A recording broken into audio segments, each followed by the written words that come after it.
let's talk about how to keep the holiday weight off because this is something I have to deal with every year. All my clients are always like, how do I do it? Well, these are the tips and tricks that I give them. So, welcome to the Strong for Life podcast. This is Coach Josh Wood, and I'm down here in Hobart, Tasmania at our new time, Tuesdays at 10 a.m. And we'll see how this works. Let's see here.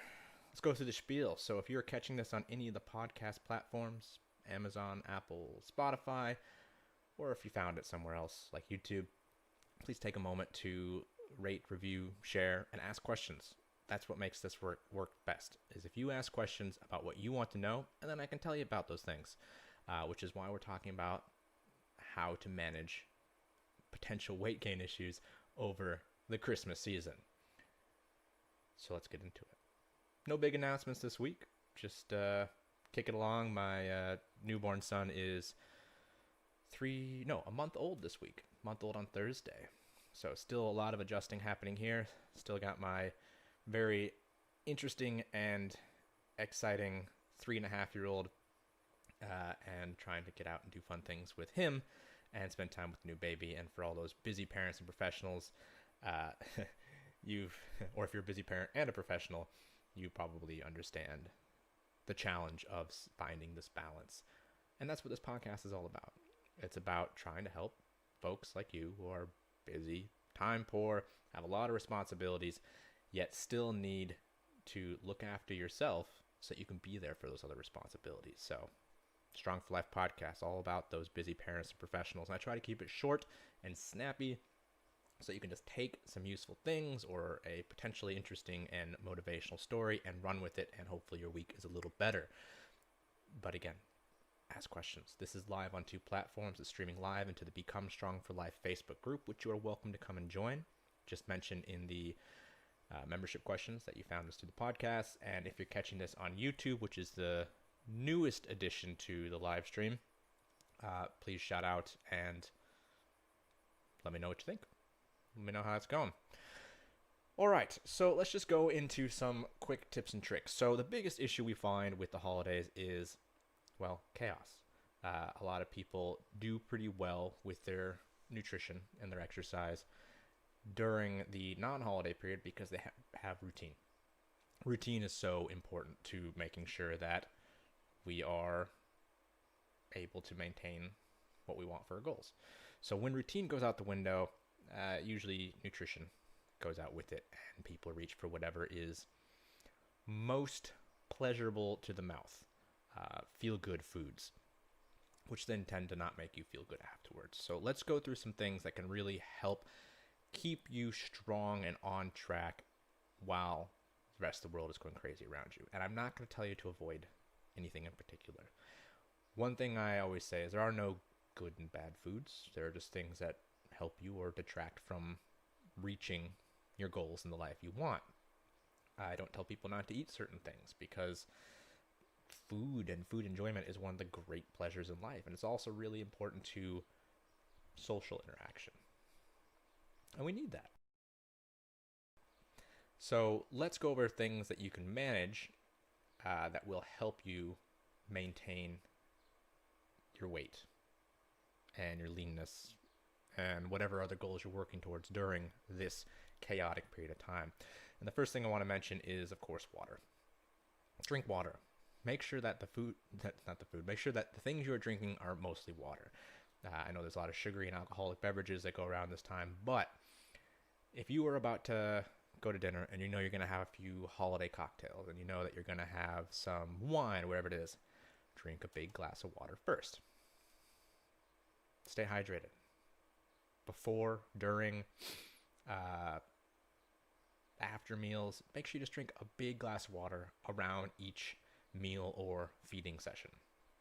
So if you're about to go out for a holiday lunch for work, before you order your food, get a big glass of water, something like 2 cups of water or 500 mils, and down that. Make sure you're hydrated and make sure that you're not craving sweet things or certain foods because you're actually thirsty. So cover your hydration first, and just make sure you have a nice big glass of water before each meal every day. When you get up in the morning, have a big glass there too. That should give you 4 500 ml glasses of water, 4 large glasses of water. You can add some electrolytes to that. I like to add a little pinch of salt. And that will cover your hydration pretty well. If you're eating whole foods, you don't need to drink a certain amount of water. You drink when you're thirsty. But preempting the cravings and the thirst will help you maintain a little self-control when otherwise you would lose it.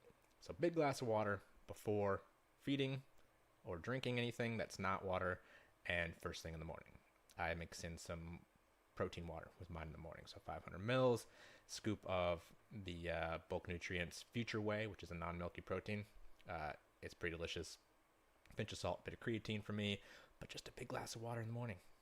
Big glass of water, morning, breakfast, lunch, dinner, and that'll help. Next, when you're out eating or you're out at a party, especially at parties where you have just a big table of food and you need to scoop everything onto a little paper plate, the first thing you should do, your very first plate should be protein focused.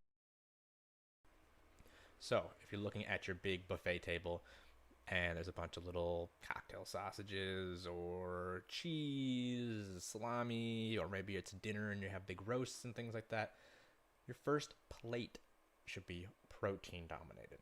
So take one plate, put as much protein on it as you can, meats, cheeses, that kind of thing, and eat all that. Then, after you've had your water, your protein, then go eat whatever you want. And you'll find very quickly that you're not going to be as hungry.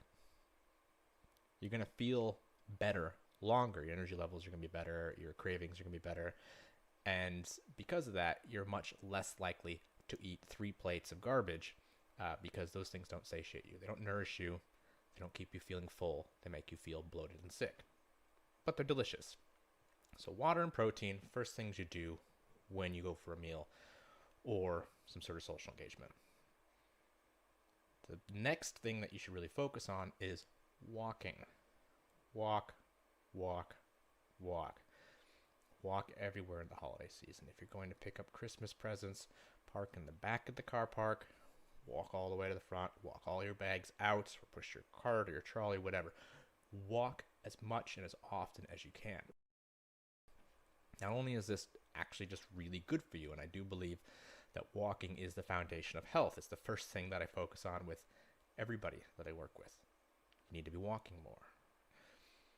This will also help increase your calorie burn, and so any extra indulgences you have are less potent. They're less likely to derail you, and you're maintaining control over something that you can control in your life. And if it's cold outside and you're in the northern hemisphere, because it's summer here now, summer in Australia, I'm wearing a singlet. If you're not watching this video, you can't tell, but I'm wearing a singlet. Like, it's 10 in the morning and it's warm out. Christmas is warm here. It's easy to get out and walk around as long as it's not too hot. If you're in a cold place, the cold is going to help you. Thermogenesis, your body's energy requirements to keep you warm are going to be very high. So walking in that colder temperature will help you burn more energy, more calories, and help negate some of the ill effects of over consuming foods that you know you probably shouldn't. But we're going to do it because it's the holidays and it's delicious. So water, protein, and walk everywhere. And if you do those 3 things, you get your 4 big glasses of water a day, around meals, before big drinking sessions. You eat your plate of protein at each meal, before buffets, before parties, at the party, and then you have the treats afterwards, and then you're walking all the time. You're going to be better off than 99% of people when it's not holidays. These are great habits, but these are 3 things that you can control easily-ish, somewhat easily. You can control these 3 things and make your holiday season not just fun, but a benefit to your health, your fitness, and your personal wellness goals. So focus on water, eat your protein, and walk everywhere. Keep in mind, though, if you are changing your diet drastically, if you are consuming a lot of really salty things or sweet things or alcohol, and you're really worried about the scale, you will see a fluctuation. Upwards of 3 kilos per day in fluctuation can be really normal, especially with big changes in diet. Sugar, alcohol, and salt, in addition to your normal diet, can make changes to how much water you're holding. but you will get rid of that within a few days when you go back to your normal diet. So making sure that you're moving and eating well normally, you shouldn't see as much fluctuation. So something to keep in mind. Control these three things and be mindful that changes in the scale are probably very minimal, especially if they happen in a very short amount of time, but they're not going to last because it's just additional water weight. You can't have Christmas dinner and gain 3 kilos of fat. You could have a big pile of salty food that you don't normally eat and hold more water. That's normal. That's fine. Same time next week, it won't be there if you go back to your normal diet, but it's the continuing consumption of foods that aren't part of your normal diet in excess that will cause weight gain. So individual events, not a problem. Keeping on top of your water, getting your protein means you're not going to be as hungry, and it means you're going to maintain good muscle mass. Walking, especially in the cold, is going to increase your energy expenditure, and 'tis the season. Get out and look at the Christmas lights. Go walk in the snow, build a snowman, throw a snowball as big as a pumpkin at your child's head. All these things will keep you happy, active, healthy, and help reduce that holiday weight gain. So if you can dial in those three things, you're going to be just fine for the holidays. So don't just throw it all out the window and be like, I can't control anything. It's not true. You can control you, and you can enjoy yourself and still maintain your health. And that's all I really wanted to say this week. So I'm just going to have a quick look to see if there was any questions in the live streams. Nothing that I haven't covered. So I think we're good, folks. Now, we'll still be on for next week, the 19th, but the 26th is the day after Christmas in 2 weeks, so Boxing Day. I'm probably not going to be doing the live stream. So if you have any other questions between now and next week, please let me know on one of the channels. You can follow me at Coach Josh Wood on Instagram, Facebook, YouTube, whatever. Or you can follow the Strong for Life online coaching pages, or pop into the Facebook group, Become Strong for Life, and ask your questions there and share your journey, because that's what the page is all about. So until then, remember, water, protein, walking, and enjoy yourself. Have a good week. I forgot to record again.